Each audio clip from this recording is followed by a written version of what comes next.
Mina olen Kalmer Kross ja ma olen T1 Mall of Tallinn Urban Jungle'i projektijuht. Siin Mall of Tallinna keskmises aatriumis on selline linnapark, kuhu me siis vajasime appi Skyprofi, kes aitaks paigaldada sellele konstruktsioonile tekstiilvõrgud. Algul, kui me otsisime seda kõrgtöö tegijat, siis Skyprofi inimesed võib-olla naljatades ütlesid, et 18 meetrit nagu see konstruktsiooni kõrgus on, et see ei ole ju mingi kõrgus.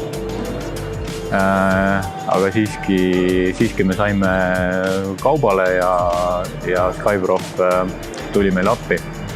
Ja nendest oli väga palju abi, sest et töö oli võrdlemisi ebastandardne ja ka küllaltki ettearvatust ajamahukam.